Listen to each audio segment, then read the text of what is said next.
Yeah, Nashvita Karma Palam Karya Karma Kalopiya Sastanyasi to Yogi Chanarupi and Chakra. One who was on a chastra, the fruits of this work, and who works as he is obligated, is in the renounced order of life. Not he who lights no fire and performs no duties. Yes. Yeah. So if actually everything we do for Krishna, we're in the renounced order of life, even if we're not, technically formally sannyasi. That's real sannyas. Do everything. Now we're going to chant texts 1 through 12. That was the section. Just with English. Now we're going to take turns. Yes. Section 8? No, she already read that, but now we're going to do the English to each of those verses. See if you have your Gita there. It's not going to come here? No. You want me to give a copy, bro? Just 1 second. I think it's in the Veda base. Veda base, right? Yeah, that's what I got.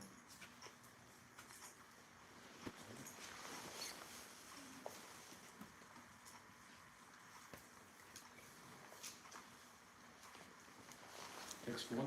Yeah. Sannyasasya Mahabharata. Just in English. Just English translation. Okay. Arjun said, O mighty armed one, I wish to understand the purpose of renunciation, tyag, and of the renounced order of life, sannyas, O killer of the Keshi demon, master of the senses. Text 2. The Supreme Personality of Godhead said, the giving up of activities that are based on material desire is what great learned men call the renounced order of life, sannyasa. And giving up the results of all activities is what the wise call renunciation, tyag. Some learned men declare that all kinds of creative activities should be given up as faulty. Yet other sages maintain that acts of sacrifice, charity, and penance should never be abandoned. O best of the Bharatas, now hear my judgment about renunciation. O tiger among men, renunciation is declared in the scriptures to be of 3 kinds. And number 5, this is a favorite, number 5 is a favorite of Prabhupada's. Okay? Acts of sacrifice, charity, and penance are not to be given up. They must be performed.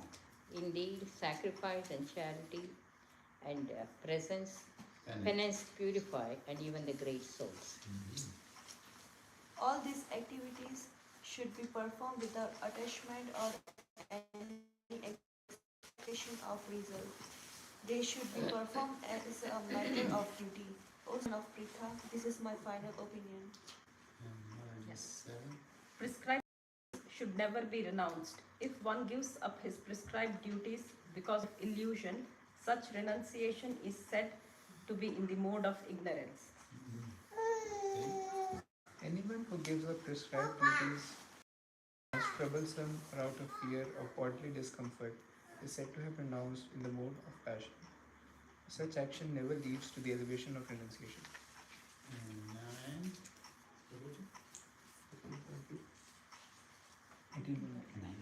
9.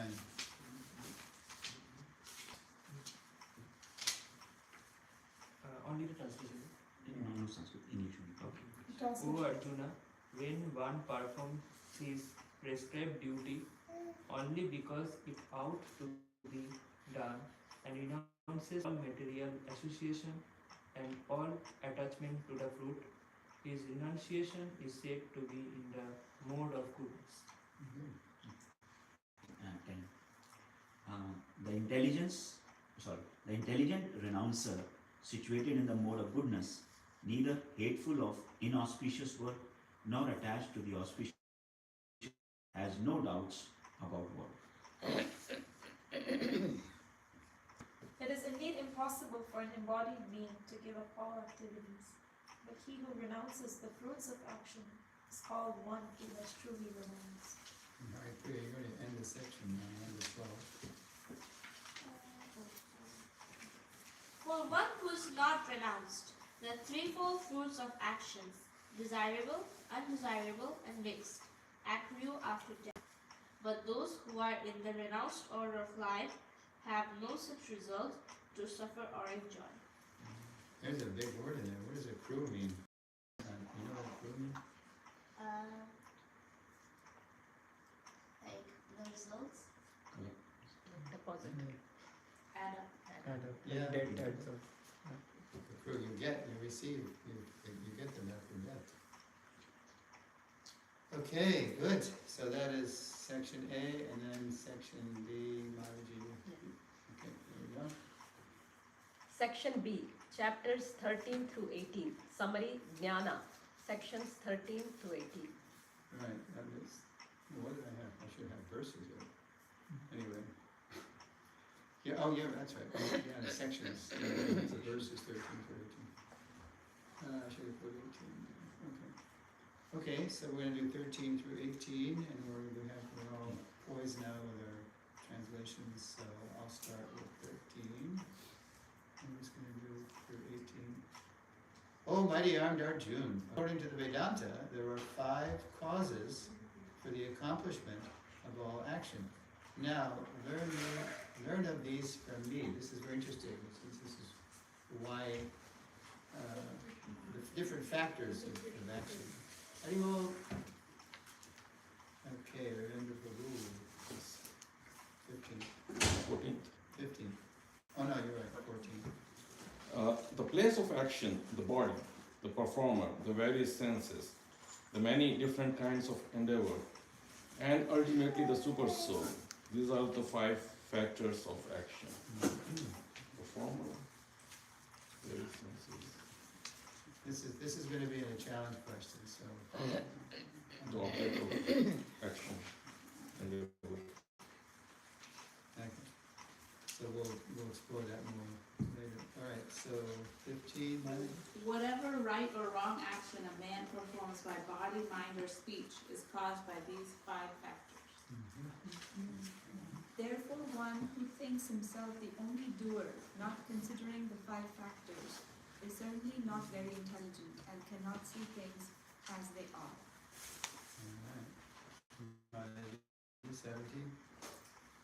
One who is not motivated by false ego, whose intelligence is not entangled, though he kills men in this world, does not kill, nor is he bound by his actions. Very relevant for our June situation, right?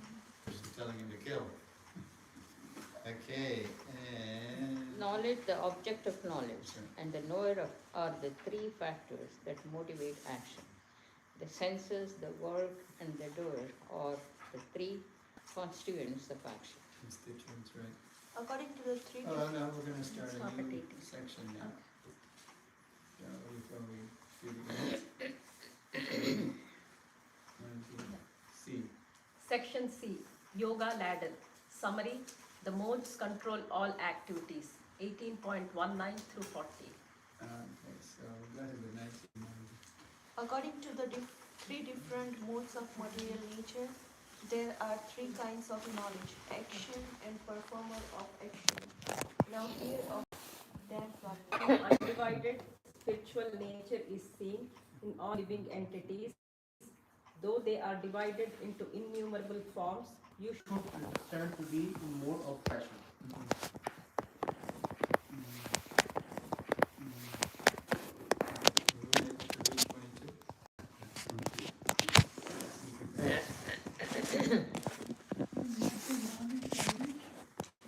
No, the next one. Oh, no.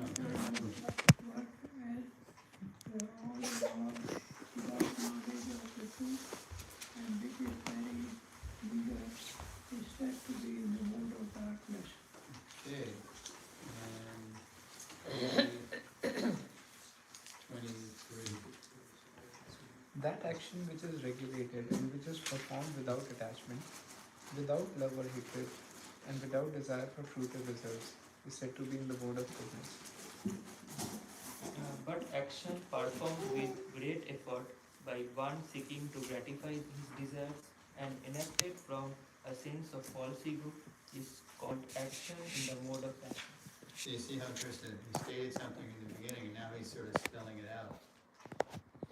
He's elaborating on these different kinds of action in different modes. 25.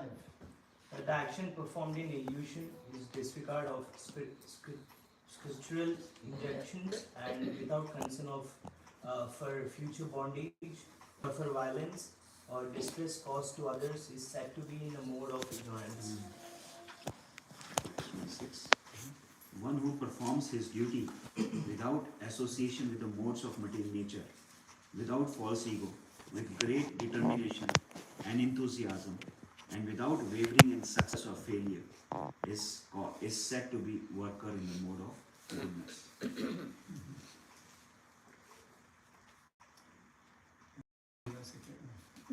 Adipya, you can continue. The worker who is attached to work and the fruits of work, desiring to enjoy these fruits, and who is greedy, always envious, impure, and moved by joy and sorrow, is said to be the mode of passion. Okay, I'll do 28, I guess. The worker who is always engaged in work against the injunctions of the scripture, who is materialistic, obstinate, cheating, and expert in insulting others, and who is lazy, always morose, and procrastinating, is said to be a worker in the mode of ignorance. 29. O winner of wealth, now please listen as I tell you in detail kinds of understanding and determination, according to the three modes of material nature. O son of Pratha, that understanding by which one knows what ought to be done and what ought not to be done, what is to be feared and what is not to be feared, what is binding and what is liberating, is in the mode of goodness. O son of Pratha, that understanding which cannot distinguish between religion and irreligion, between action that should be done and action that should not be done, is in the mode of passion. 32. Number 30. Page 7 now. That understanding which considers irreligion to be religion and religion to be irreligion, under the spell of illusion and darkness, and strives always in the strong direction.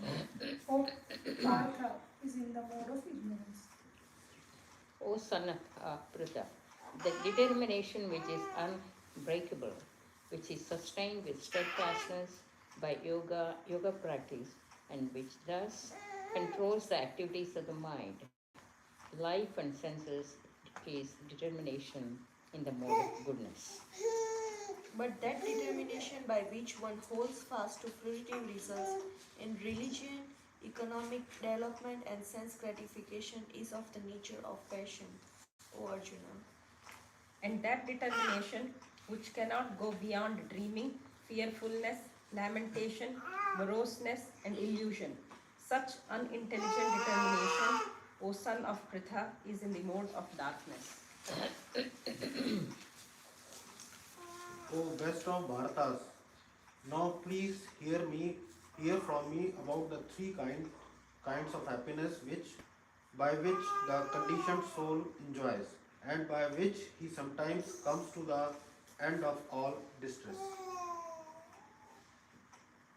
That which is the beginning may be just like prison, but at the end is just like nectar and bitter. The weakness, one of the self-realization, is said to be happiness in the mode of goodness.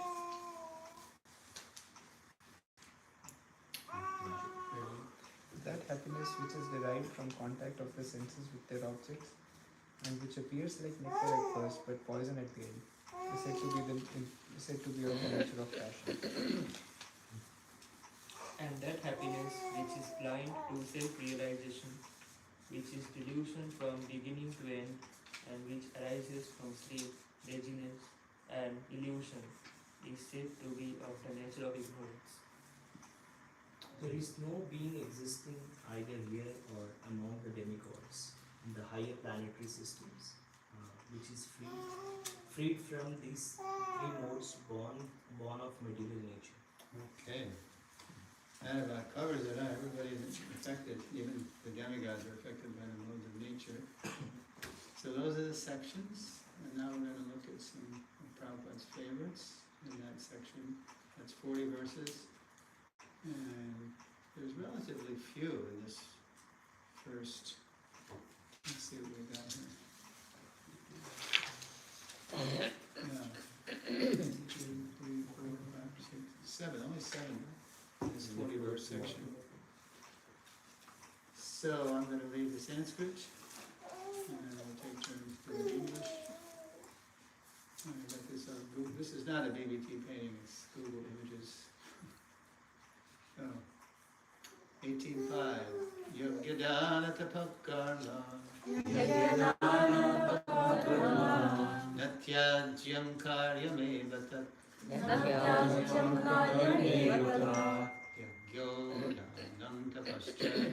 yagyo tapaschaiva pavanani manishinam.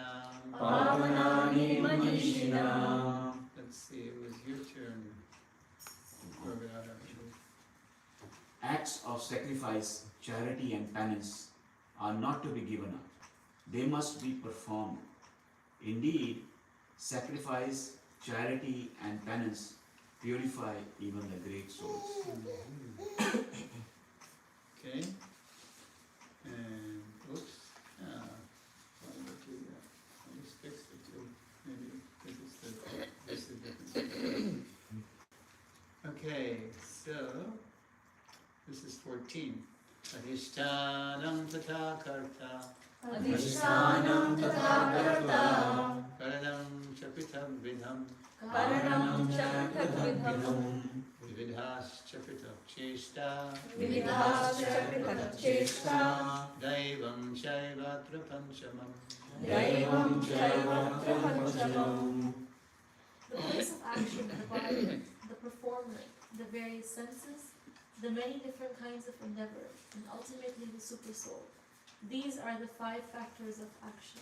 So that's what the BBT painting is trying to depict here, you see. So basically Krishna is kind of separating the body and the soul, performer. Right?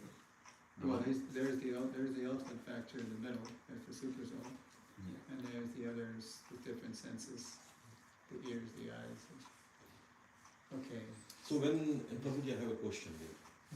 When it says karta, the performer, by that soul, jivatma, right? Yeah. Okay. Yeah, it's distinguished from the body. Yeah. Yeah, the place. So these are the same as the five doers, right? This is what it is. The 5, That causes the action. yeah, the These 5, are the 5 doers. the 5 contributors. Yeah, or factors, yeah. Yeah, 5 factors, right, proper translated. Okay, so, but there is, you'll see there's a challenge question about this, so keep that in mind. And probably if any of these 5 factors is missing, definitely super soul is definitely, other than super soul, if even other 4 factors, anything is missing, so the action we cannot perform, I right? won't answer this because that's one of the challenges. It's indirectly. You said it in a different way, but I can't. I have to be non-committal here. You're ahead of the game. The State Department has no comment on this. Why I was saying was probably like, no, like ghosts basically, like, no, they don't have a physical body. Like, it's You're just I'm trying to get it out of me. This is what journalists do at press conferences. They restate their question, and then the secretary says, I'm not going to comment, I can't speak for the president. Okay. Anyway, you'll see, we'll get into it. Okay, so, alright, Priya, I think let's see which one this is. Go ahead. once we will chant Oh, together. yeah, right? Yasyadaham krito bhavo Yasyadaham krito buddhiryasya nalipyate buddhiryasya nalipyate Tatva visa imalokan Tatvapi sarvaman lokan nahanti nanibadhyate Nahanti nanibadhyate. Alright, Priya. One who is not motivated by false ego, whose intelligence is not entangled, though he kills men in this world, does not kill, nor is he bound by his actions. That's also the subject of another challenge question. It sounds pretty radical, right?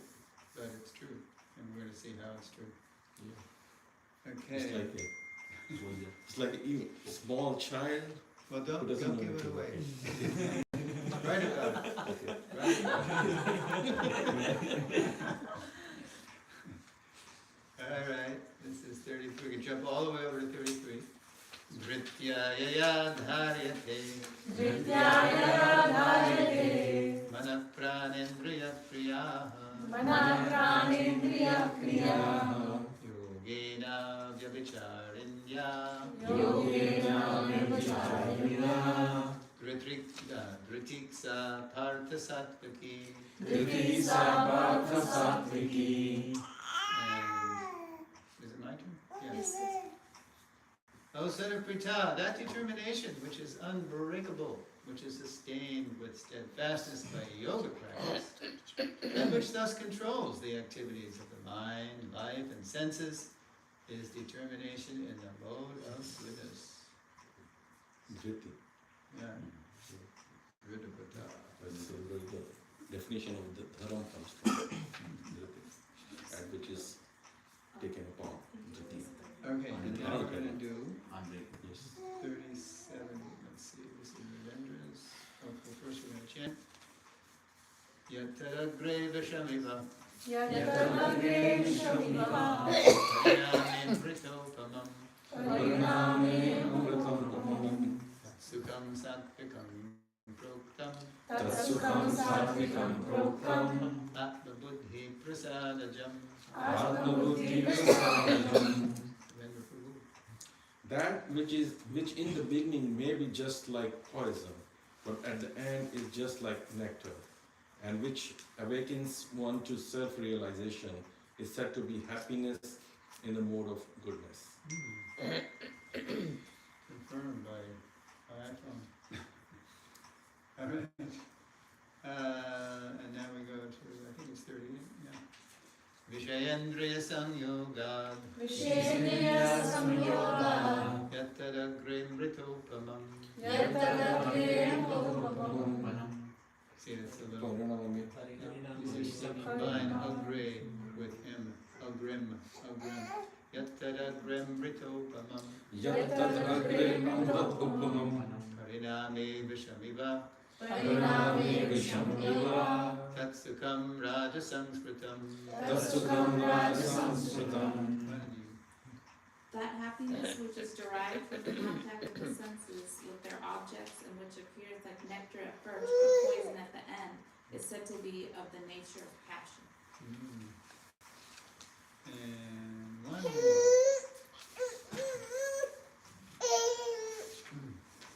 Okay, text 40. Natadasti pratibhyam va. Natadasti pratibhyam va. Divideveshu va punaha. Divideveshu va punaha. Sattvam prakriti muktam. Sattvam prakriti muktam. Yadebhik syatribhir gunai. Yadebhik syatribhir gunai. Rukumaraji. There is no being existing, either here or among the demigods in the higher planetary systems, which is freed from these three modes born of material nature. So you see in the painting, the artist, you know how the artist did these? They saw the verses and then Prabhupada told them which verses to paint paintings for, and then so he must have told them to paint a painting of this, and then they asked Prabhupada, how should we depict it? I mean, just read the verse, and it's like, how do we show that, right? So Prabhupada gave them the idea that you show something in heaven, you know, the devas up top, and then you show like where we are in the middle, and then you show, you know, the animal kingdom, and the dog eat dog, like that over here. So it's pretty stark. Or sometimes Prabhupada would say, use your creative intelligence. And then the devotees would have to figure it out. They'd have to design something. But then they always presented it to Prabhupada, and then he let them try it on their own. If he liked it, he let them do it. And then if he said, no, that's not it, here's how you do it. Then he would tell them. So, okay, so I'm a little afraid to ask for questions about these verses unless we get into the challenge questions. But maybe if you have any question about some of those verses, I've already said, I can't discuss that. But maybe anything else catch your eye or Probably this last verse that we discussed relatively. So it says no being, like, so it doesn't talk about the devotional service here, right? Right, everybody in the universe is subject. I mean, from Brahma all the way down to the insignificant ant. Does that ring a bell? There's a verse like that in the Brahma Samhita. Well, that's in Gita. That's good. That's all our places of misery, but it's even more. Yes, the Indra. Yeah, you know the verse. Yes, Indra. Yes, Indra Gopa Indra Mahusakana Bandhana Rupa Palabhajana Mapanoti Karmani Yerdhati Tinta Shakati So the first two half lines of what Rasikeli said, it's about how everybody's bound. From the Indra Gopa, there's a germ or an insect, Indra Gopa insect, all the way up to Indra, the king of heaven. Bandhana Rupa Palabhajana Matanoti. Everybody's being chased by their karma, by the results of their activities. Like in English, what do we say? Wherever I go, there I am. Right? Or as Motel 6 says, wherever you go, there we are. And then the last two lines, Karmani nirdahati kintu cha bhakti bhajan. But those who take up bhakti, they're released from that because then they're doing everything for Krishna. They're not being chased by karma anymore. And then Govinda Madhava. So, okay. Yeah, everybody's subject to that. But the only way out is to take to Krishna, is to follow what Krishna's saying.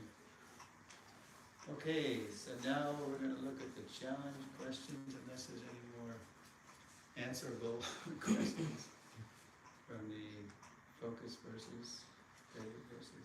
Okay, let's go to the.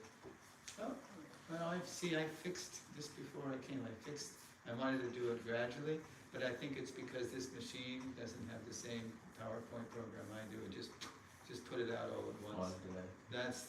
So it works on my machine, but on yours it just revealed everything all at once. Anyway, so I'll read the question. Remember, pick one. So we come into this world empty-handed. We leave it empty-handed. Yet we still have something to renounce, something to give up. What is it? It's a pretty simple question, actually, if we can crack it, if we can think about it.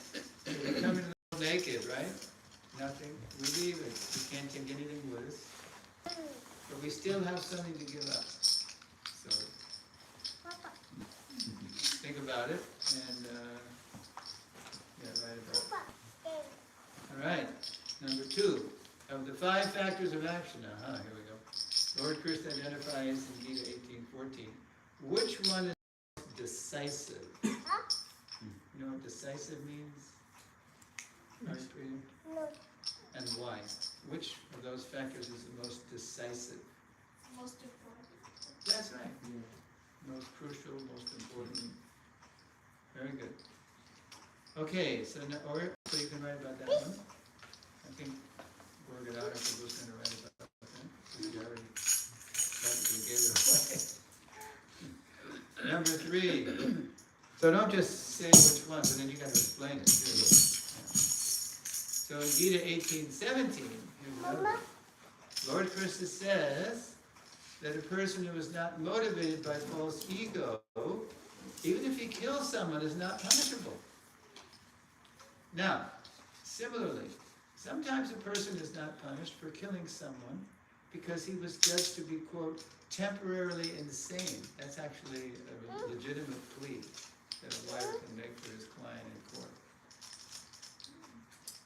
In fact, there's a big high-profile case where it looks like that's what the plea is going to be right now. There was a famous director, Rob Reiner, was killed by his son. So it looks like the ACLU attorney who was representing him was going to make that kind of plea. So anyway, that's neither here nor there. But the point is, why is temporary and how is that? What is the difference between the two cases? What's the difference between what Krista says and what a lawyer can plead for his client in court? Okay, it's a big difference. Even though neither of them are punished, same result, but it's a different thing. Or occupy some high position in the office, like a president or something. Oh, well, that's another case. Yeah. We'll pardon all you murderers and you druggists, yeah, right? Okay, number 4, pick number 4. In Gita 18:21, Lord Krishna says, a person in the mode of goodness sees one undivided spiritual nature in all living beings, although they are divided into innumerable forms. So my question is, how does that kind of vision compare with the knowledge of a person practicing Krishna consciousness? That's fine. All right, so I'm going to disappear into environment. And I shall return.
should be like text number 20.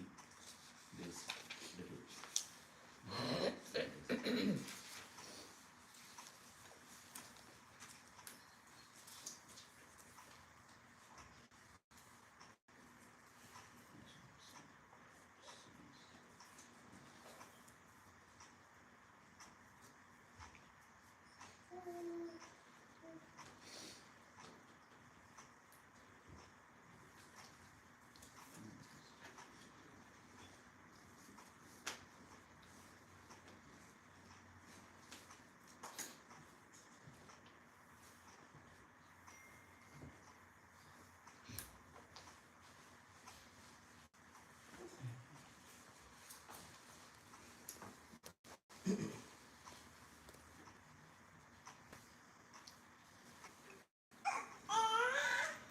Oh, all right, Priya's ready. Okay.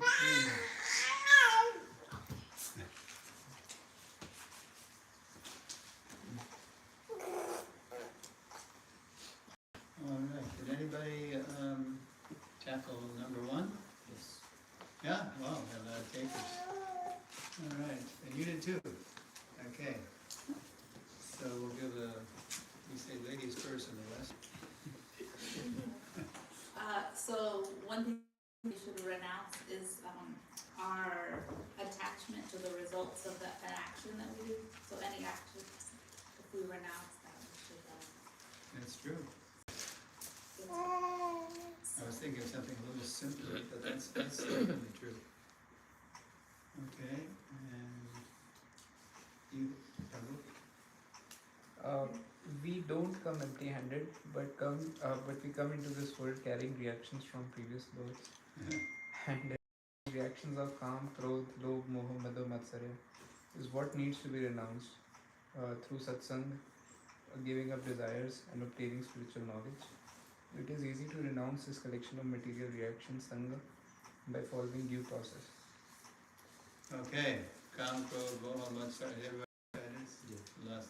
The 6. Yeah, the 6 of which. Greed. Good, yeah. Again, that was more than I was thinking of, but that's certainly true. Yeah. And we don't, it's true. I like that the Prabhu was questioning the assumption and the question. We come into this world empty-handed, so he was thinking, wait a minute, that's not true. Well, we do. It's true in the sense, literally. You know, a baby comes in, but the baby, nobody's innocent. We come in here with karma, right? So, okay, good. Very good. Yes. We enter this world with nothing and live with nothing, yet we suffer because we cling to ego, ownership, and expectations. Like, this is mine, or expectation of results. So, we come empty-handed. We live empty-handed. So what we must renounce is the illusion that anything was ever ours. Okay, that's exactly what I was thinking of. We have to give up the idea that anything belongs to us in the first place. Very good. So 3 answers, they are all wonderful answers. Very good. 3 answers, they are Yeah. very good. Yeah. What was your answer? Is that what That was yeah. Okay, so what did I say? Yeah, we still have to renounce. We have to renounce or give up the idea that anything belongs to us in the first place. So it's a misconception. So yeah, and that's what is causing all our problems. It is I, it is me, it is mine, I be mine. But devotee's thinking, it's Krishna, it all belongs to him. I offer it to you out of all gratitude. Okay, good. Did you also answer? Yeah, just little add, Prabhu, that the mentality to enjoy separate from Krishna. With that mentality will come. So, and the idea is to renounce that kind of, liquidate that kind of like thinking, which that we can be happy without Krishna. Right. So number 2, of the 5 factors of action, Lord Krishna identifies in Gita 18:14, which one is the most decisive, and here's the most decisive word in the question, why? So who answered that? You, Harpreet, you did? Your father told you the answer? Or you heard him give it away anyway? No, Prabhupada and the Go Prophet ahead. has given very explicit. Yes. I want to hear what she has to say. In that case, the most decisive thing is the super soul, because without the super soul, they won't exist. And in the purport, it also explained that, but also one's activities depend on the will of the super soul, who is seated within the heart as a friend. The super soul is the Super cause. super Cause. super something. Super cause, basically. Super cause. Yeah. So this means the super soul is the most important of all. Yes. Very good. That's You actually studied the Nailed it. Prabhupada said. That's exactly perfect. Yeah. Very good. And also in English, what do we say? Man proposes, God disposes. Or the farmers have a spin on it. They say, man plants, God grants. Well, rain, what can you, no matter what you plant, it's not going to grow. Right. So, okay. And also, what is that Bengali saying? Prabhupada will quote. Rake Krishna Mare Mare Krishna Rake. Rakhe Hori Mareke. So what is the Hori means Krishna. Hari means Krishna. Means in Bengali we call Hori. So, like Krishna, when Krishna has something to do, then who can stop that? Yeah. Well, Rake Krishna Mare. Yeah. Actually, if Krishna wants to kill you, nobody can save No. you. And Krishna Rake. If Krishna wants to save you, nobody can kill you. Yeah. So there you go. He's the most important factor. Okay, number 3, let's see. Okay, here's one, which I related to a current event.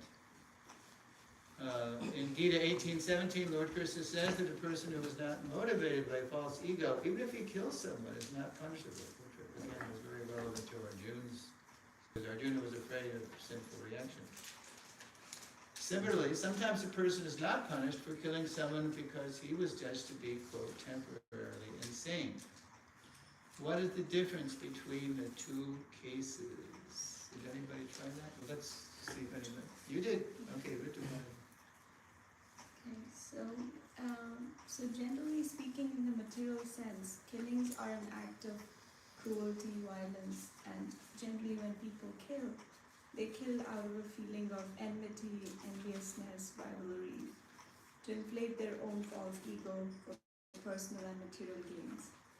However, for a person who knows and understands that their worker, a humble instrument in the Supreme Lord's big plan, and the Supreme Lord is the supreme and ultimate sanctioner, then with that Krishna consciousness, when he performs that act of killing, it is not killing in the material sense.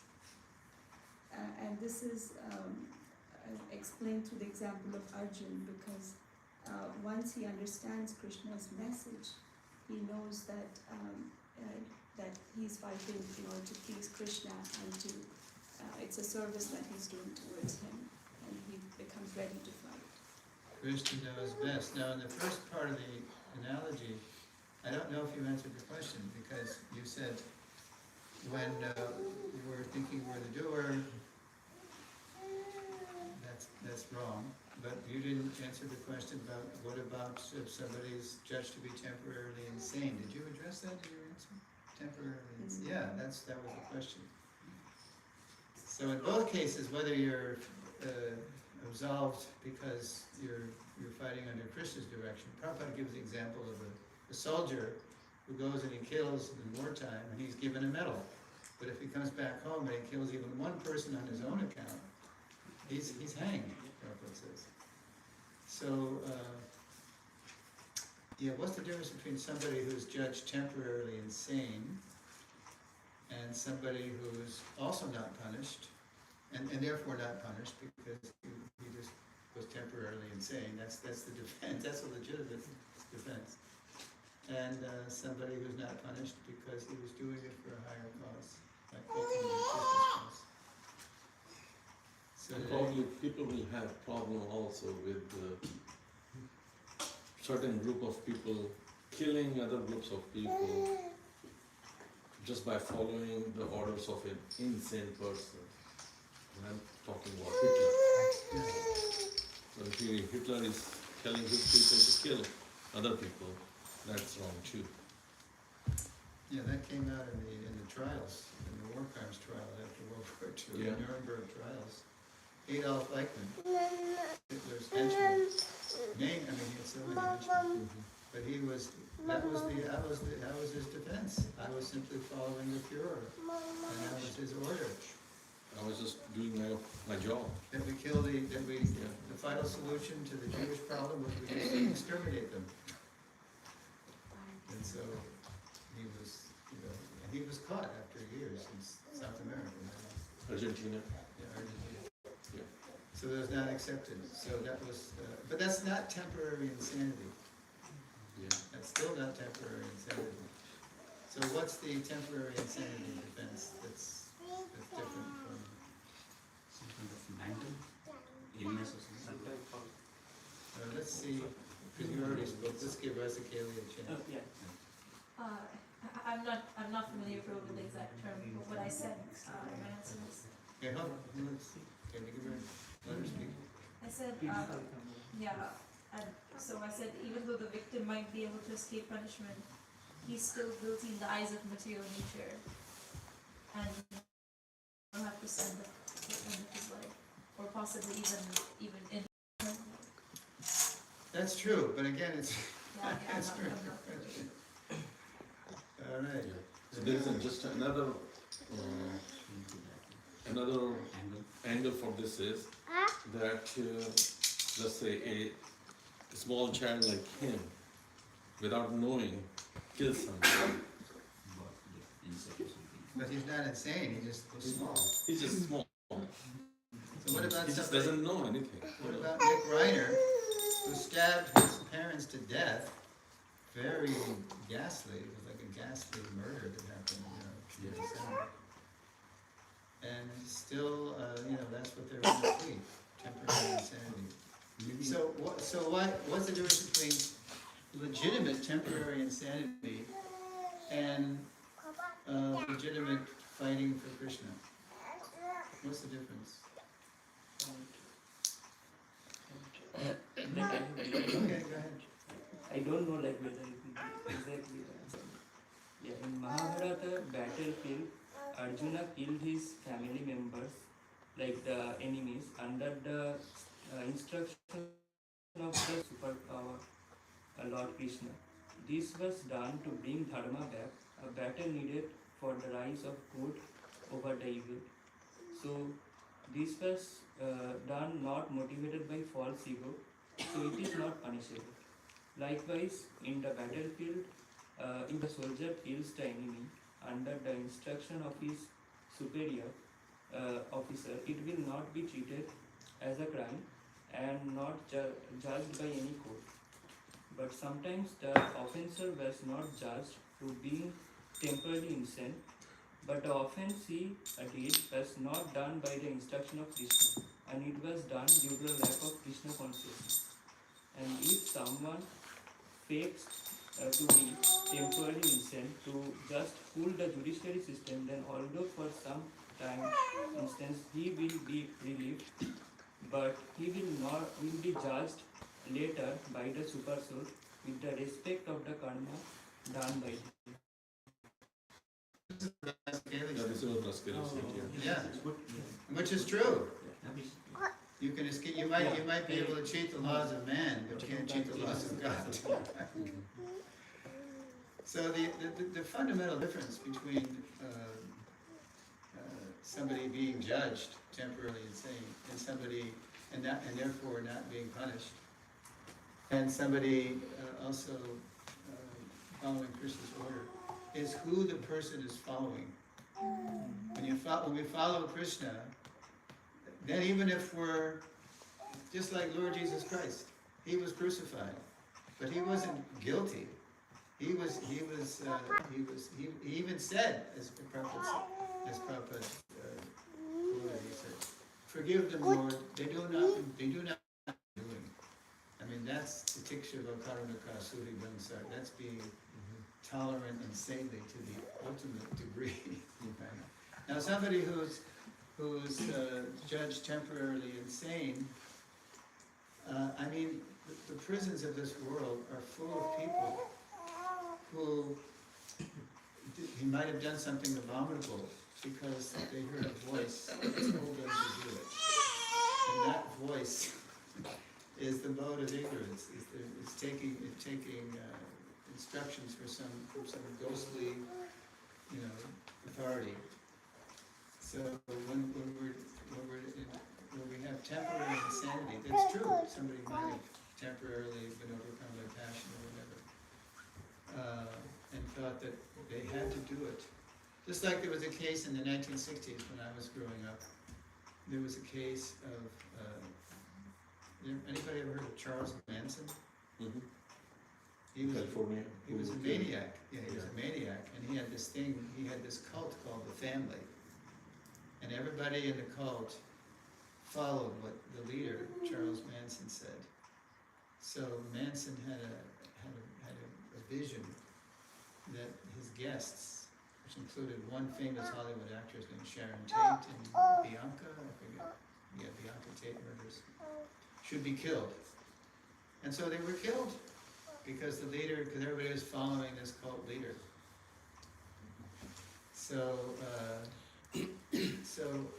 And then Charles Manson himself said he got the idea that these people should be killed. This is in the court from a Beatles song. He read into something in the Beatles song called Helter Skelter, which was off the White Album in 1968, Beatles aficionados. And so that was completely thrown out. It's like he still had to be judged, So, but he was obviously a madman, and he did, because in California there was no capital punishment then. So he spent the rest of his days in prison. I mean, decades in prison. So anybody who's pleading temporary insanity, they're taking orders from somebody. Somebody gave them the idea that they had to do this, but it was their own delusion. It was still premeditated. Yeah, it was still premeditated. But again, they were, like people say, God wanted me to do this. God wanted me to kill. God wanted me to, kill them and then eat my victims. I mean, this has happened. And in one case, there was a woman in America who killed her children, and she claimed that it was God who told her to kill her children, and they let her go actually. They did? Yeah, they did let her go actually in that case. Really? Really, yes. When? It was just maybe 10, 15 years ago, maybe 20 years ago. Oh God. Yeah. All right, so could we say I'm an aspiring devotee, but then I go crazy? It's happened. Sometimes devotees go crazy for some karmic reason. She was a very devout Christian lady actually. Yeah. And that's why it happened. They let her go. So I could say Krishna told me to do it. In fact, we had a case where there was a murder in ISKCON, and the person who did the murder said, my leader told me to do it. In the 1980s. And he lost the case, but he had to spend many years. I think he finally got released after 20 or 30 years. In another case, there was another American woman, so it was this one was also like 10, 15 years back, who killed her children by drowning them. Like they were in the car, and she just took the car and threw it in the lake. And in that case, they didn't take her plea like that. That I was insane. Different state. Yeah. different states or different mindset maybe. Yeah. But the first one which I was saying, that woman was very devout, and I mean, it was very apparent that she was completely not in her Right mind. yeah. Even in the court, throughout the proceeding, so they just let her go actually. Oh, so they let her go not because that they believed that God told her to do it, but because they thought she was insane. She was insane, really insane, yeah. So was she locked up in an institution? I'm not sure what happened. Yeah. We'll have to check, research it again. But So what if I say Krishna told me to do it? Who's to say? yeah, Who's to say? So but there's things. What I think Krishna wants me to do has to be corroborated by Guru and Shastra. yeah. Now I'll give you another amazing example of this. How many? I'm sure a lot of people have heard of Guru Gobind Singh from Sikh religion. Yes, yes. Yes, you have heard of him. So his father was Guru Tegh Bahadur, and at that time the emperor in India was Aurangzeb. Now this could be a little bit longer story, but I'm not sure. I'll try to cut it down. And there were a lot of oppression by the Muslims and rulers in India at that time, and in Kashmir they were converting Hindus by force. And a group of Pandits, Brahmins, came from Kashmir to Guru Tegh Bahadur, who was in Punjab at that time, Western India. And they told him that this is what's happening to us.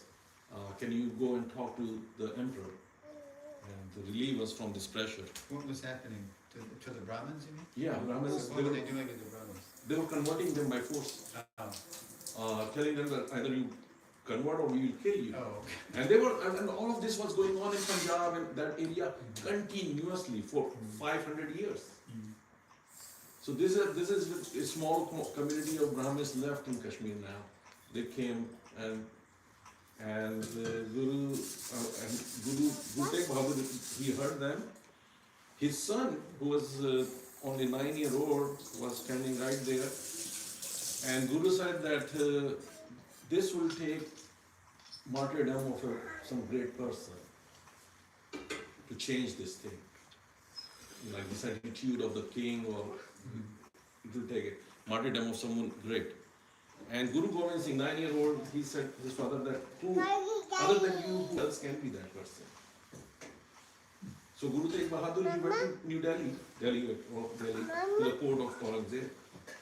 Aurangzeb was not there, he was in the south, but by his orders, he was captured and he was given all the things that if you will convert to Islam, we'll make you a king of some place. But he didn't. So he was captured, tortured for several days, and there were two other people with him, Buddha Singh, and there was another one. And so they tortured him in Chandni Chowk in New Delhi, in front of the Red Fort there, in that area, where the Sunhari Masjid is. Masjid and Gurudwara is at the same spot actually. So Sunhari Masjid, right in front of the Sunhari Masjid, he was tortured and publicly, and people were watching. And his other two accompaniments, they were with a saw, with a saw. They sawed their bodies actually, right in front of his eyes. And then they asked him again, are you going to convert or not? And he said, I'll write my answer on a piece of paper. So they brought him a piece of paper. And he wrote on the piece of paper, and he folded the paper, and he put it on his neck. And he said, no, I will not come. So they cut his head off. And then they opened the paper, and there was some writing written on that De diya lekin dharam nahi diya. I gave up my body, but not my religion. That's what was written on that paper. So he was sending a message basically. So right after that, a big storm came. Right when that happened, a big storm came, and like just a dust storm in New Delhi. And in all of that, they had left their bodies, they had gone. Some other Sikhs came who were watching all of this. They came, somebody brought a thela, they put his body on the thela, and someone else came, wrapped his head around in a chadar, in a cloth, and they just ran away from there. The head was taken back to Punjab, to Guru Gobind Singh, and the body was burned in New Delhi. Oh, okay, so let me just shorten the story. So Guru Gobind Singh, from that time on, from 11-year-old, after that, until he was 28 or something, he just tried to save his community and people and all that, and they were running around everywhere. They were being chased by Muslim army at that time. And then in 1699, he created the Khalsa religion, and the whole purpose was to fight against Islam. He said that this is not going to be changed by talking or persuasion or anything else. You have to fight against these people. And they fought. And he wrote his own book, and the book is full of praise of Indian, Hindu goddesses and God. There is even Krishna Lila in there. And in the book he says that I am inspired by the Lord to fight.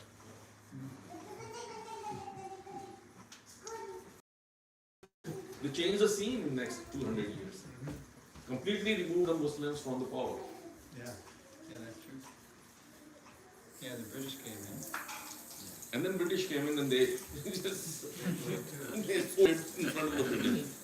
Thakur actually he says that at least Britishers were just interested in money and like they were not at least hearting the cultural or religious sentiments. Well, missionaries were doing their job. They were working. Yeah. But Okay, so. So if that kind of inspiration it comes really, and he himself was a very great tapasvi. His name was Govind. He wrote praises of Lord Krishna in his book. And he went in Himalayas, and before all of that happened, he did tapasya for many years there. Hemkund, that place Hemkund, right? Yeah, I mean it's 9 months. It's full of snow there. Actually, only 3 months there is no snow there. And he stayed there in the Hemkund area for years and years doing tapasya. I think Lord Chaitanya met Guru Nanak, right? They were contemporary. They were contemporary. I'm sure they must have. I think yeah, because Guru Nanak went on his travels. He met a lot of people. Yeah. On his travels. Okay. So probably like this temporarily insane and is following someone. That is one thing. The other thing would be like under the influence of some drug or something. Yeah, sure. Yeah. Mm-hmm.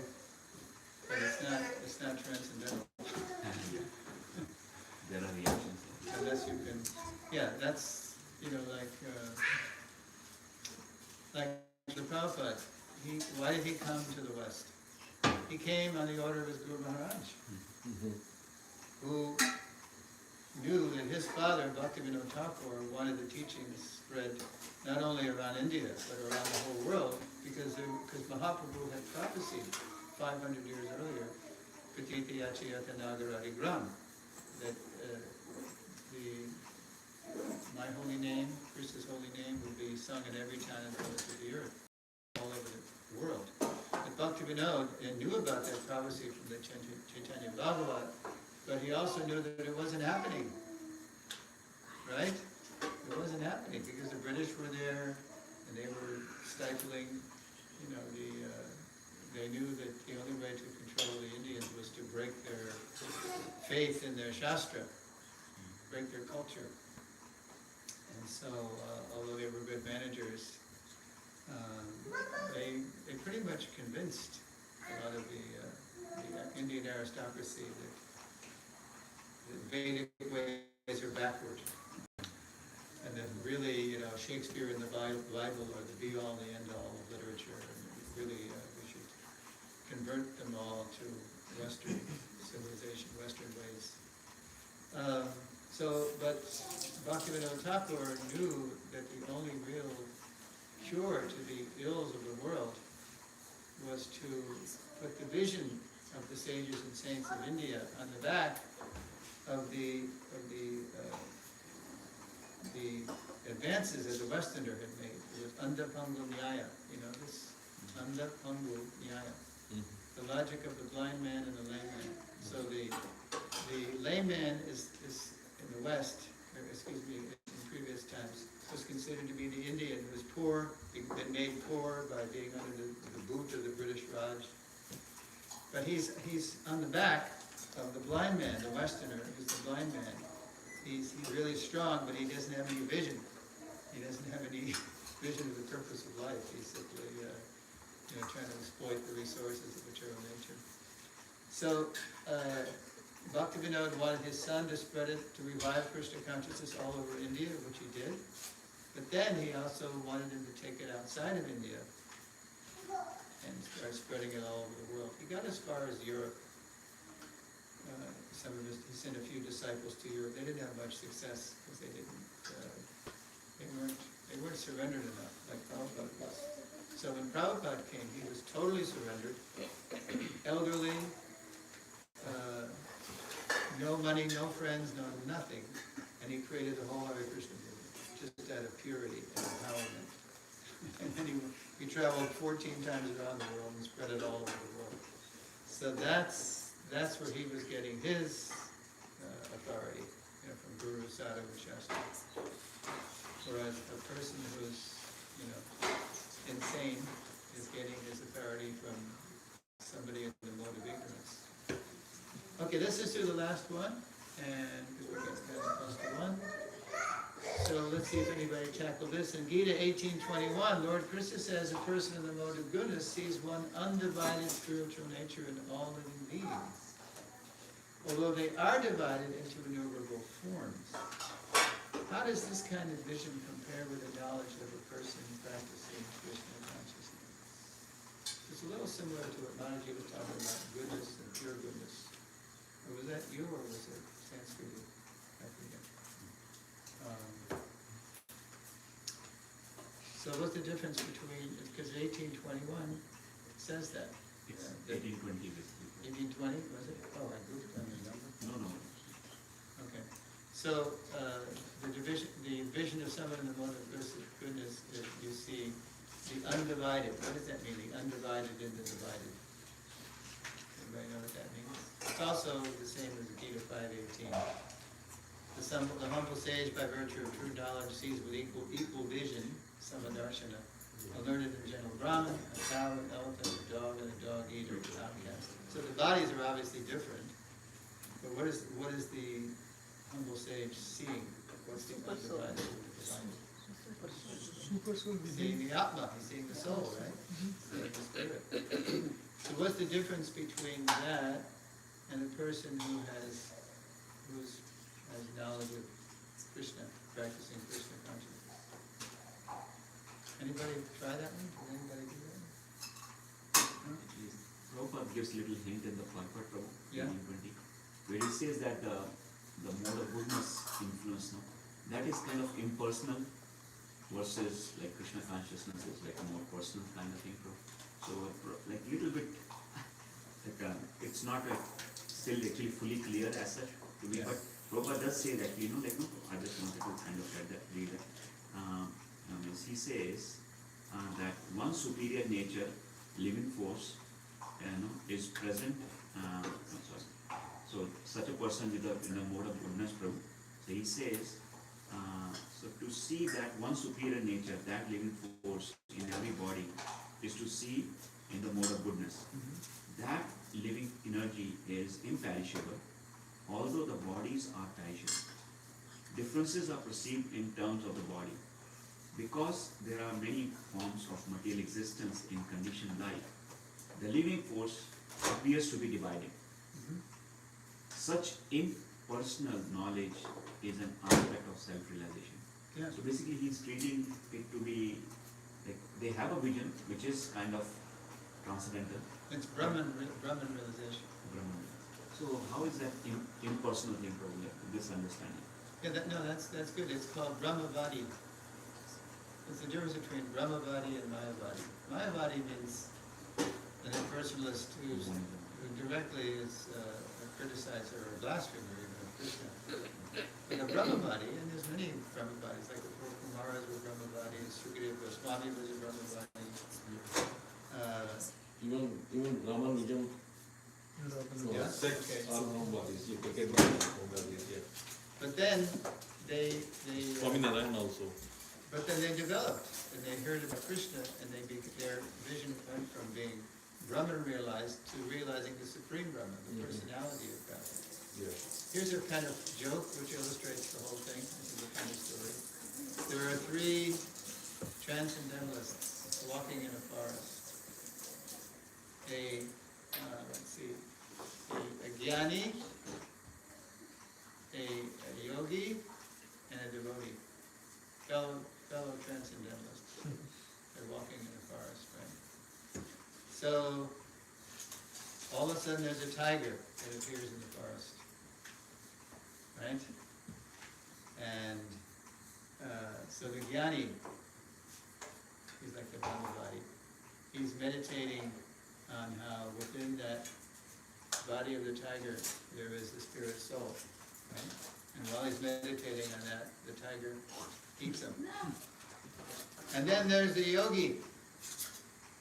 And he is looking at the tiger, and he's seeing Vishnu in the heart of the tiger. And then the tiger eats him. And then the devotee, he sees the tiger. What do you think he does? Climbs a tree. He climbs a tree. That's exactly the punchline. Because he knows what they do. But he knows that this body belongs to Krishna, and he's going to protect it. He's not going to let the tiger eat it. So that's the difference between the jnani, the yogi, and the devotee. In a nutshell. In one nutty shell. Okay.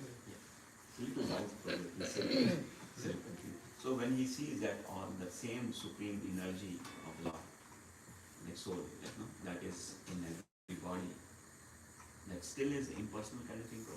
When the devotee sees? No, but this Yeah, that's the whole idea. That they have vision, Brahman vision, or even Param Brahman, but only up to the level of Paramatma. But they don't practically know how to apply that vision in the practical world. So they're just meditating, and they're going to let the tiger eat them. Yeah. Okay, we're going to go to, before we sing, we're going to go to the transition to tomorrow's final lesson.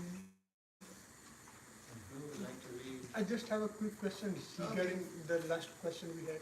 Yeah. So if we see a cockroaches or anything, ants or like that in our house, is it okay to like kill them, or how should we treat? Because we are talking about the same thing. The last example of the devotee was like to save this body, right? So in similar to that, if we have kids at home, or to provide or to get the food. We would ask Prabhupada those kinds of questions.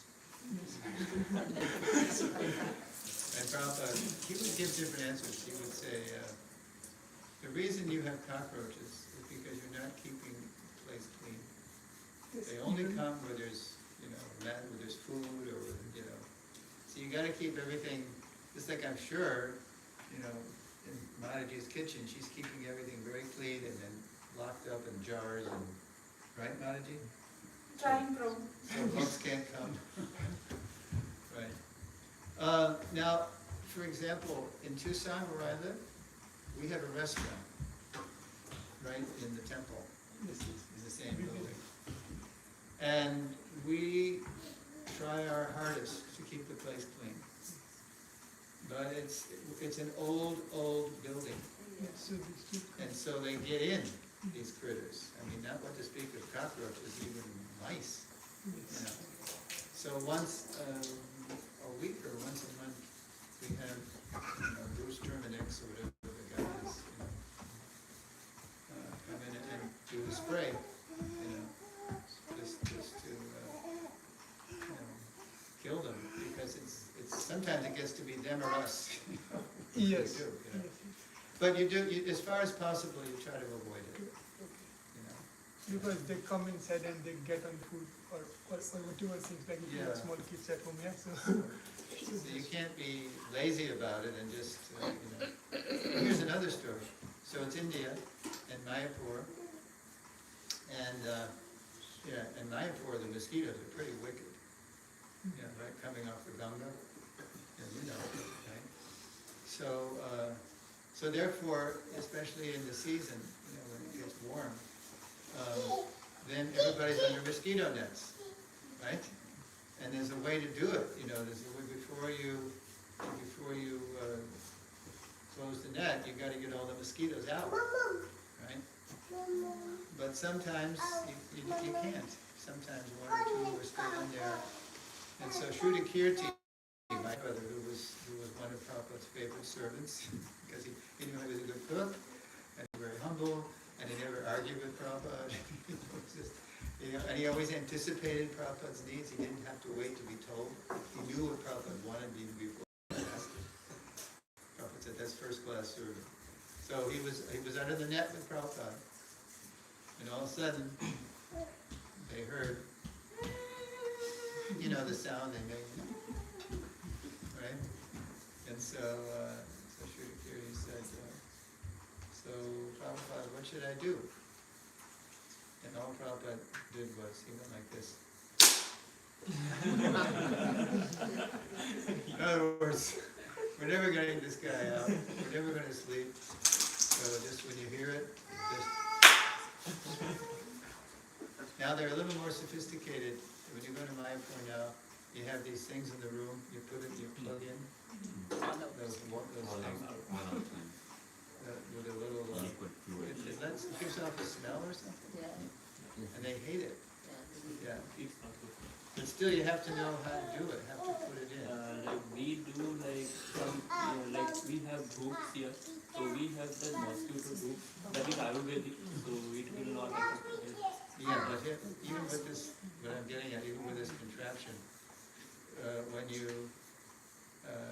make it so before you go to bed, about an hour before you go, and you turn it on, and the room fills with this stuff, and the mosquitoes are trying like anything to get out. And then you open the door a little bit, and they see it, and then you quick close it, right? Otherwise, they'll still. That's why you have to use that thing, and then you buy this little cream. Odomus. Yeah, odomus, right? And you put it on your ears, right? Where they cover your gates, your nostrils and your ears, and even if they're there, That is also not good for skin. Yeah, something. Anyway, try as much as possible, Prabhu. Not to kill. But, you also do what you gotta do. You put a board that cockroaches are not there. not allowed, yeah. And hopefully they don't come in. My father, he didn't like killing Yeah, like this. So what he will do is, he'll take some soap and put it on his hands, and then he will just touch them, and they will, in the soapy water, they will get stuck. And then, The apartment. and then just wash your hands. So whatever we try, whatever we spray, all those things, but there are some small holes here, Smashing them. so they keep coming in. A little bit more kinder way. Yes, good. Just appointed owners will take care of it. Okay, so did we read this? But they don't spray. No. Oh, all We are right. gonna move. So Hare Kriya, you gonna read that? Transition to tomorrow's lesson. Transition. Lord Krishna will next describe the progressive journey through karma and jnana to realization of the super soul. He will then reach the philosophical conclusion of the Bhagavad Gita, Bhakti, in which the spiritual aspirant realizes not only the super soul, but surrenders to the supreme God of all. And we finally end up with surrender to Krishna. That's the conclusion of the Gita. So let's do it tomorrow. Okay. Thank you very much. And now we're going to have. We can do the nursing first, or like we can do the nursing prayer last. You're going to put it on here? So it's almost one. It's already. That's not needed to. It should be charged. Okay.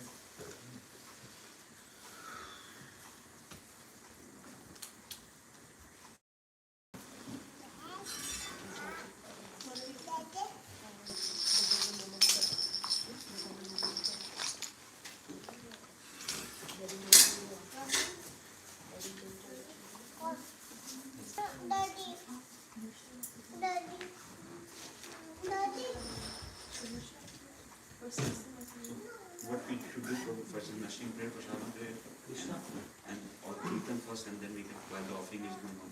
Yeah, I do that. We can do the Kirtan on first. I'm going to go upstairs. Okay. So what we can do is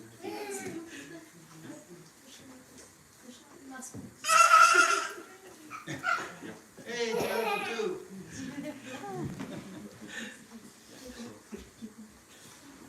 Stand behind and jump up.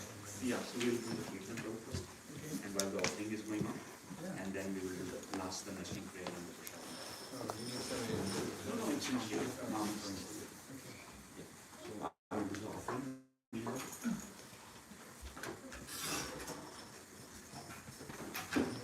It's not in now.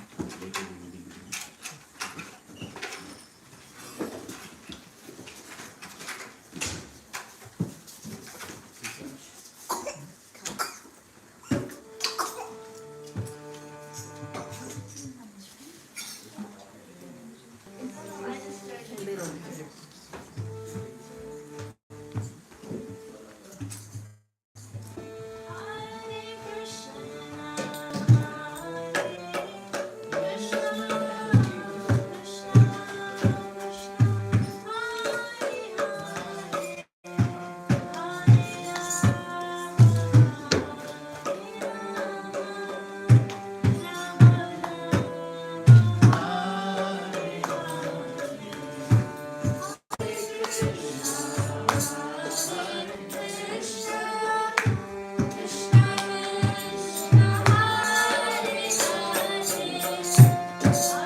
So like one more thing I want to tell, like we are going to Sadhu Sangha.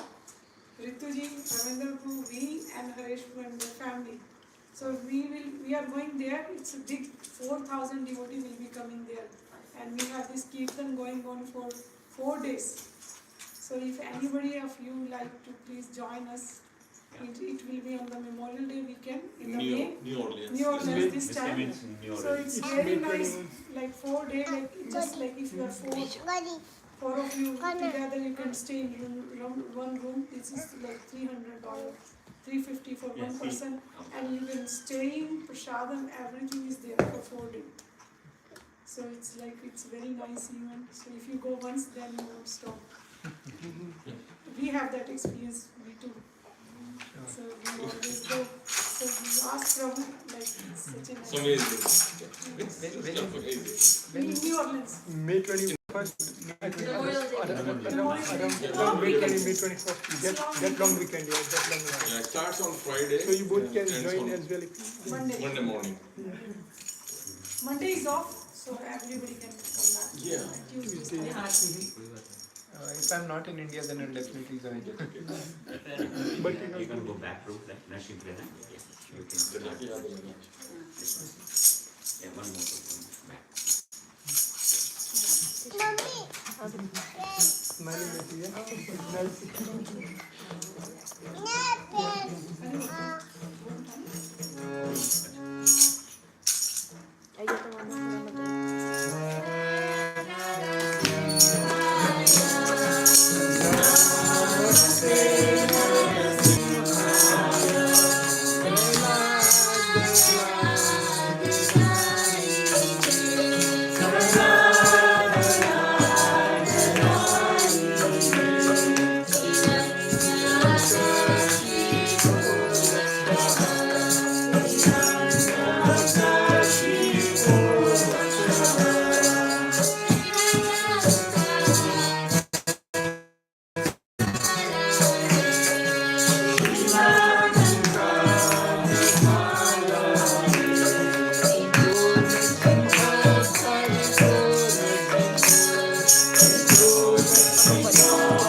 in Mahaprasad, in Shri Govinda, in the holy names and in the Vaishnavas is never done. O Lord, this material body is a place of ignorance, and the senses form a network of paths leading to death. Somehow we have fallen into this ocean of material sense enjoyment, and of all the senses, the tongue is the most precious and uncontrollable. It is extremely difficult to perform the tongue in this world.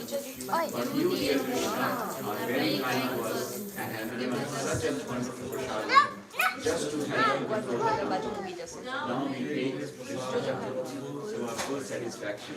Glorify their Lordship, Shri Shri Radha Krishna, and we love all for the assistance of Lord Chaitanya and Lord Mahaprasad. Little different actually. The words are little different, so that's why.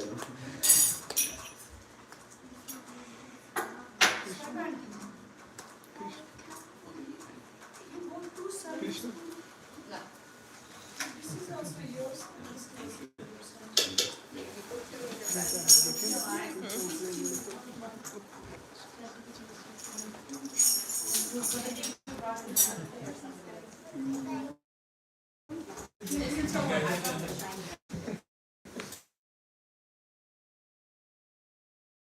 Oh yeah.